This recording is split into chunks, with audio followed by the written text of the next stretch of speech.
stresses, friction. They include hydrodynamic forces. We have to remember that our body is, 70% or so water.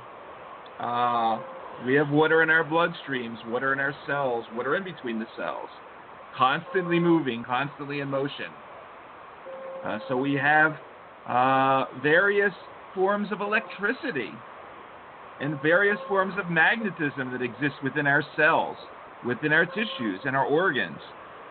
And then we cannot forget that aside from the fact that we all are made up of about 50 trillion cells on average, we have about 100 trillion other little organisms living in us, known as the microbiome. And so, aside from what we carry around on a daily basis, we're also carrying around bacteria and fungi and viruses and all other sorts of little creatures that live symbiotically as part of us. All of this, and I'm not including now sort of the larger, what we'll call cosmobiological inputs, so light, gravity, electromagnetic fields, solar and lunar cycles, sounds, acoustics. All of this makes up the so-called architecture that produces who we are on a daily basis. And it is not just matter.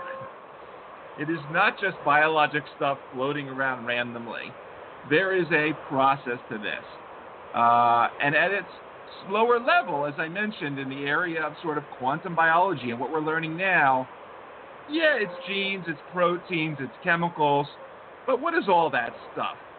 It's just more forms of information floating around, vibrating, communicating with one another. And that's really where we have to look. And when you talk about some of these things, about information, about knowing things that you've never learned, about accessing knowledge that is out there, at the switch of a switch, this is where this biologic realm begins to bleed into the non-biologic and the physical.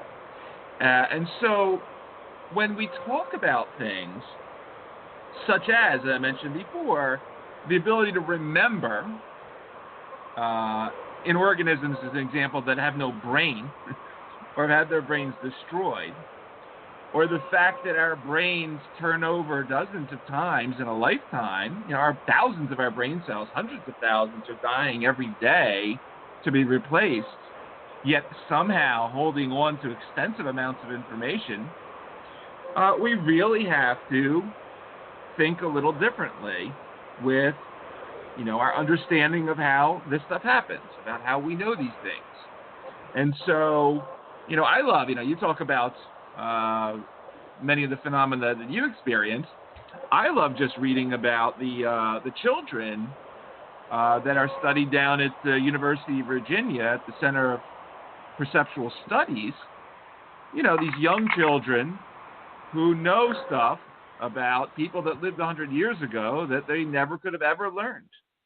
And so some of this knowledge, as I said, that sits beyond the biologic, that is telling us, it's a lot more than just the hard stuff that we're made up of, the goo, as I say, the 3 pounds of goo inside the skull.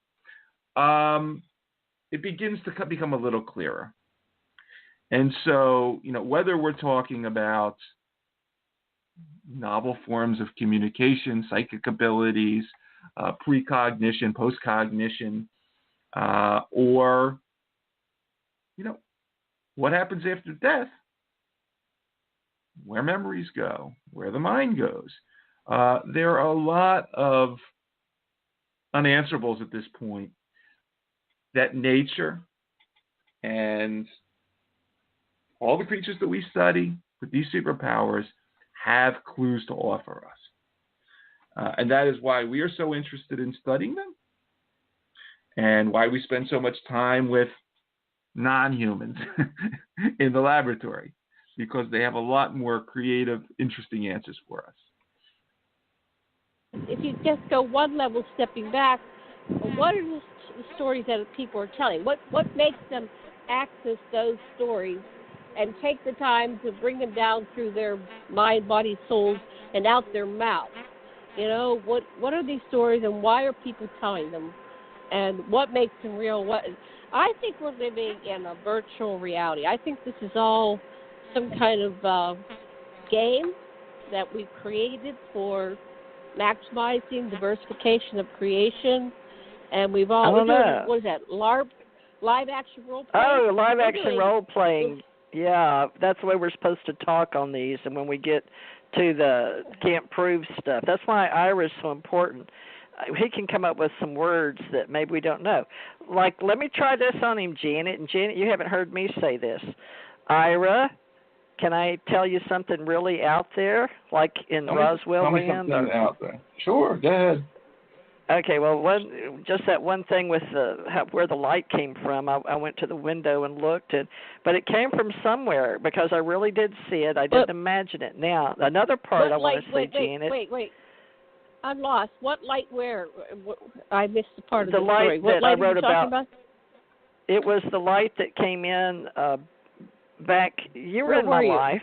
Well, I was at home when Tom came in the door, and I was writing for Canada. Oh, that story, the light. Okay, that light, yeah, it came in and made figure eights and like a big Mothman and all kind of what do they call it? Fractal energy, and I felt like they used to have a show called Chuck where he saw this knowledge and energy, and it zapped in his head, and it was from a orb of light, a ball that was about the size of not a volleyball and not a baseball, in between there, about the size of a grapefruit when it shrunk. And it shrunk when Tom opened the door. And I'll be more than happy to take a polygraph about this because it's going to be very hard for anybody to explain. I went to the kitchen to see if there was anything outside because I thought maybe it was a intelligence in another form outside, but out the window, but because it was close to dark, but a light came on, but it didn't come from the lights in the house. You'd have to know the whole detail. I need to show a picture or make a graphic or do a Corey Good video or something about it. But the other thing I wanted to talk to him about was the new thing.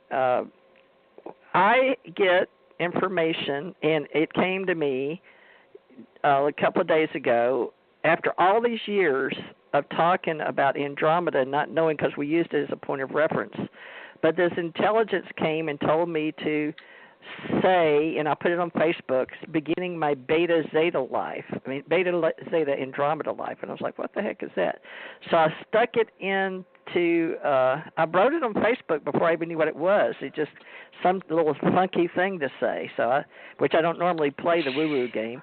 So I did the Beta Zeta Andromeda, and I'll be darned if there wasn't a Beta Andromeda and a Zeta Andromeda star system.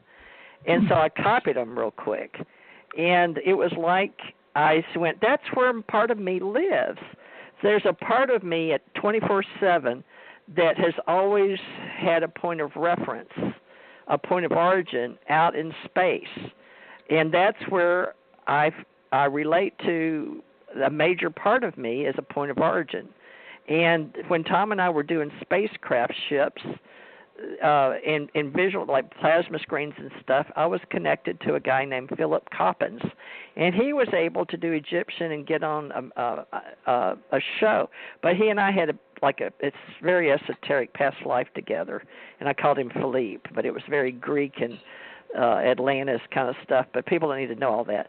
But anyway, so without getting too woo-woo, is there a name for knowing things, and then where does this come from? And then when I've done this my entire life, I will know something and not know what the word is, and then just blah blah, and then I have to go look it up and Google it or something. And do you think that it's just there, like animals know how to turn a circle before they lay down, or what? What is that? I just would like to know, Ira, what you think it is. Let Ira tell me. I know you, Jamie, you can talk later. Sure. You can talk about it, but let Ira address that, and then you can ask him all the questions in the world. But Ira, I don't know if I have the perfect scientific term for it. I think some people in the quantum physics, quantum mechanics world, we'll call that, non-locality. The fact that whether you're standing here or across the universe, the same information is available. On top of that, so you can call it non-locality of information. But the fact that you and I and Janet and everybody, we have this of the full electromagnetic spectrum of stuff out there. We all see in a very small component of that window.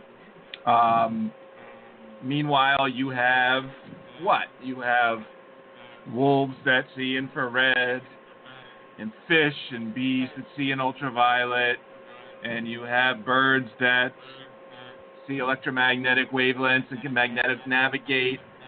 You have the dolphins that echolocate. You have snakes which use vomerolocation through heat sensing. There's a variety of ways that the mind, not just the human mind, but all minds, can tap into that information spectrum. And humans have a very limited, view out the window. There's a lot of stuff out there that we do not experience, that we cannot see, just due to what we'll call the locked down nature of the biologically human mind. And so, sure, there's much, at least, that we are not privy to. And that just expands out because, you go to the far ends of things, the gamma rays, the cosmic rays, and then you go out to the fact that we're in this universe that's, 90 billion light years in radius. It's full of this information. And so, yeah, clearly, what are you tapping into, DJ? What gives you these experiences? As of now, yet as of unknown tweaking, vibration, whatever you want to call it, into that universal database. And I believe that's what's going on. I really want to know how to write that because I can't say it without putting it in stories. And Janet's been driving me nuts for the last 10 or 20 years since she met me at a psychic fair that I had at the Hilton Hawaiian Village. And she and I were in Project Stargate, but we didn't know our part because they knew we didn't know what we had, and they brought us in, and she was driven to come over there. I was working with Dr. Laura Sturgis, Ph.D., and I noticed that Jan said he had silver mind control, but they had Werner Erhard's stuff, ESS, in one room at University of Hawaii, and she and I had another one, and we were going through, was it biogenetics, Janet? What was that? I've already lost it now. Holodynamics. Okay, was one of the classes that we had gone through, holodynamics, and then I could teach things, and she had me teaching something similar to what I just said because it had something to do with this gold energy, and people wanted to learn about extraterrestrials and UFOs, and then I was explaining to them things like when you're in Hawaii and you put a pin through the planet down to Africa because I'd been to Africa and I'd had a portal open, and I'd gone to Spain and opened a portal. So what it was is you could get people together, and the government knew this, or at least secret government. I don't think they're real government in the Navy because they didn't know what we were doing. But somehow the Men in Black started watching me doing readings at different locations outside when we'd have psychic fairs and things, but they're the ones that gave me the government job to come over to the mainland, Janet, and that Gerald Orr brought me to, and he's dead now. All my husbands are dead. But he brought me over to see Dolores Cannon right before. So all this ties in, Ira, and I'm trying to figure out how, but Janet and I have some unique thing, no matter how upset we get about each other or differ about what kind of event we're going to do or where we're going to meet or who's going to be there. She and I stick together, and I know it has